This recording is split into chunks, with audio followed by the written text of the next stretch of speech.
So, while going over and listening to some of my past recordings, I came across one of them that told me I need to go over my seizure medication again that I asked for. I was given it in a detox years ago. Years ago, I asked them to send me there because I was drinking too much on the streets.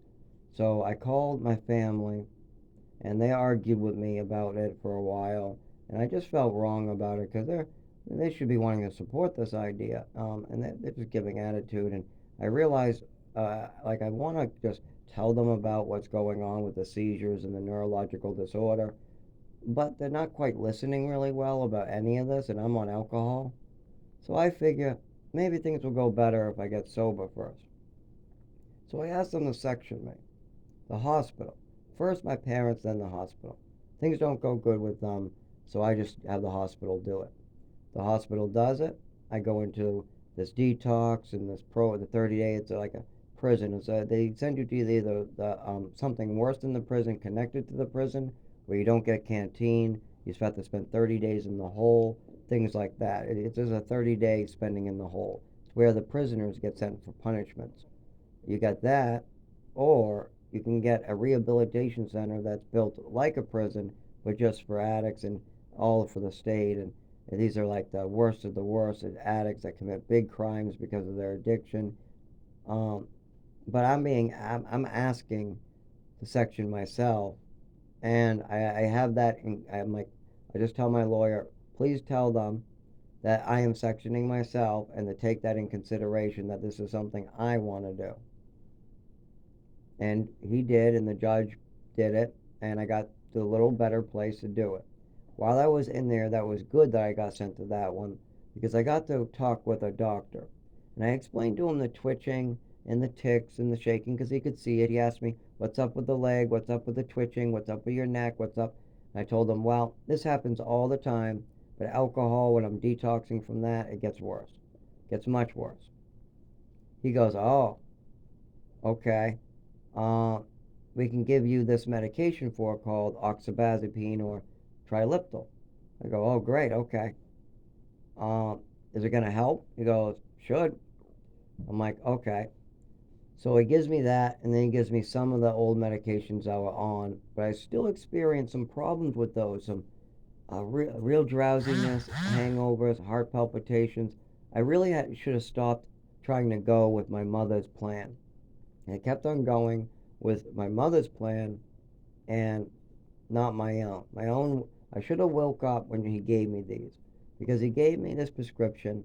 And in the afternoons when I took it, I noticed that my twitching, my all my seizure activity and all my neurological activity seemed to clear up quite a bit. I'm also warm all the time indoors. Keep that in mind. I mean, this is a locked unit indoors with lots of heat. No real windows, just a smoke break for some of them outdoors once in a while. So if you want to cool down, you can do that. But I noticed that when I took this, I got better. At night, oh no, things were real bad at nighttime meds. But in the morning, in the afternoon, saw an improvement in my shakes and my neurological activity. So recently, now we got to fast forward quite a bit, like eight, no, longer than that, 9, 10 years. We got to fast forward about 10 years or so. No, no, less than that, 9 years. We got to fast forward 9 years or so. And I talked to this neurologist. I'm explaining my issues. And I tell him about this medication that helped one time. There's alcohol, there's benzodiazepine and other in the benzo family.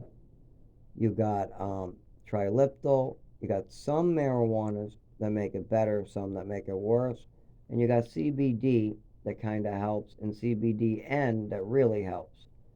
Um, what do you think, Doc? Well, what can I do with this list? And he definitely said that we could start right away with this one that the doctor and Matsy ended up prescribing me. And I've seen improvement. I saw a lot of improvement. I mean, not enough, and especially not enough to break through the cold, but enough improvement where I was able to kind of work more hours. Things were going kind of good, but the GI pain was still there, and it ended up getting a lot worse. It wasn't just a pain on the left side. I had trouble bending. I just got a note to be careful about the bending, and it started getting a little more painful. But then it took over my whole abdomen, right, left side, and then I also got a piercing pain in both my kidneys in the back at the same time, and has been progressively getting worse. And then that of course puts a lot of pressure on my nervous system all of a sudden. So before it's already hurting, but now it's seizing, now it's pulsing, now it's I can't walk, now it's hard to walk, now it's hard to talk, now it's becoming very unfunctional. My body is not functioning properly anymore. And this happened with other infections I've had. When I have infections, it puts pressure on the nervous system, and I already have a messed up nervous system. You put that together, and it's disaster.